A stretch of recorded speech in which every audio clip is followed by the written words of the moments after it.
కూటమి ప్రభుత్వం కోలుకోలేని దెబ్బ కొట్టిందని విశాఖ చిరు వ్యాపారులు ఆగ్రహిస్తున్నారు. వాహనమిత్ర ఇస్తాము అని నమ్మించి ఓట్లేయించుకున్న కూటమి పార్టీల పెద్దలు అధికారం దక్కగానే మొహం చాటేస్తున్నారు అని ఆటో డ్రైవర్లు వాపోతున్నారు. ప్రభుత్వ అలసత్వం, నిర్లక్ష్యం తమను అప్పుల పాలు చేస్తూ ఉన్నాయని అన్నదాతలు ఆవేదన చెందుతున్నారు.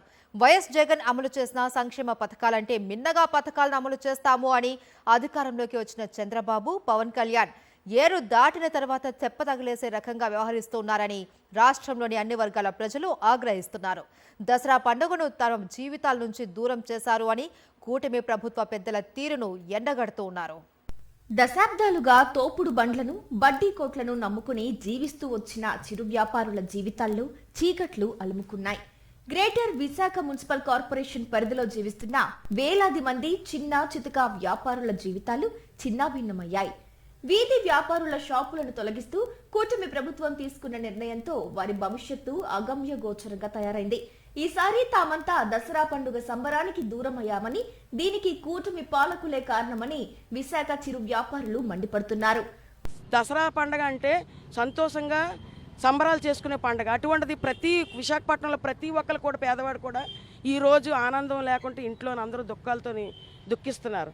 ఎందుకంటే కూటమి ప్రభుత్వం అధికారంలోకి వచ్చి అసలు ఒకటి తర్వాత ఒకటి ఏది కూడా డైవర్షన్ పాలిటిక్స్ లాగా ఒక గడి చూస్తే అంటే కొన్ని రోజులు తిరుపతిలో ఉడ్డూలోని అది కలిసిందని కొంత డైవర్షను, తర్వాత ఏమో ఆడవాళ్ళపై అత్యాచారాలు, అఘాయిత్యాలు అవి కొన్ని రోజులు. ఇప్పుడు చూస్తే ఇప్పుడు ఈ విశాఖ లంగ్స్ ఆపరేషన్ లంగ్స్ అని చెప్పి ఇదొకటి. వాహన మిత్ర పథకం ఇవ్వలేదు. జగన్ ప్రభుత్వ పాలనలో ఇచ్చిన సంక్షేమ పథకాలు లేవు. గోరు చుట్టపై రోకటి పోటులా మహిళలకు ఉచిత బస్సు పథకం కారణంగా కిరాయిలు తగ్గిపోయాయి. దాంతో రాష్ట్ర వ్యాప్తంగా వేలాది ఆటో డ్రైవర్ల కుటుంబాలు తల్లడిల్లుతున్నాయి. ఈసారి తమ కుటుంబాల్లో దసరా ఉత్సవ ఆనందాలు లేవని ఆటో డ్రైవర్లు అంటున్నారు. జగన్ గారి ప్రభుత్వంలో మాకు 10,000 రూపాయలు వేశారు. అప్పుడు పండగ, ఇప్పుడు పండగ లేదండి. ఇప్పుడు పండగ చేసుకోవడానికి ఎక్కడ ఉందండి? అసలు డబ్బులే ఇంకా మాకు పడలేదు. చాలామంది ఆటో డ్రైవర్లు ఇప్పుడు ఎంతో బాధలో ఉన్నారండి. ఎందుకు మొన్న నా ఆటోవే పట్టుకెళ్ళిపోవడం వస్తారు ఫైనాన్స్ వాళ్ళు. వాళ్ళకి అప్పు చేసి 4,000 రూపాయలు కడితే కానీ ఒక వాయిదా, అంటే 4 వాయిదాలు పెండింగ్ ఉంటే ఒక వాయిదా కడితే కానీ వెళ్ళలేదు వాళ్ళు. ఎందుకంటే ఆగస్టు 15 నుంచి ఫ్రీ బస్సులు వేశారు, కానీ అంతకు ముందు నుంచి కూడా మా బాధలు చాలా ఉన్నాయి. అవన్నీ కూడా ప్రభుత్వం దృష్టికి తీసుకెళ్ళినా కూడా స్పందించలేదు. టమోటా, ఉల్లి, పత్తి పంట ఏదైనా సరే నష్టమే మిగులుతోంది తప్ప లాభం లేదని అంటున్నారు రాష్ట్ర వ్యాప్తంగా రైతులు. భరోసాగా నిలవాల్సిన కూటమి ప్రభుత్వం తమను వదిలేసిందని అన్నదాతలు ఆవేదన చెందుతున్నారు. వైఎస్ జగన్ పాలనలో రైతు భరోసా కేంద్రాల ద్వారా అన్నదాతలకు కొండంత అండగా నిలిచారు. సమయానికి పంటల్ని కొనేవారు. పంటల ధరలు తగ్గినప్పుడు ధరల స్థిరీకరణ నిధిని వినియోగించి పంటల్ని కొనడం ద్వారా రైతులకు రిలీఫ్ నిచ్చేవారు. విత్తు నుంచి విక్రయం దాకా మేమున్నామని జగన్ ధైర్యం చెప్పి అన్నదాతలకు మేలు చేస్తే ఇప్పుడు ఆ పరిస్థితి లేదు. ప్రతి దశలోనూ తమను పక్కన పెట్టేశారని కూటమి పాలనపై రైతులు మండిపడుతున్నారు. సార్, ఈ పత్తిని ఎవరు ఏ మార్కెట్లో తీసుకోవట్లేదు, కనీసం గిట్టుబాటు ధర కూడా రావట్లేదు.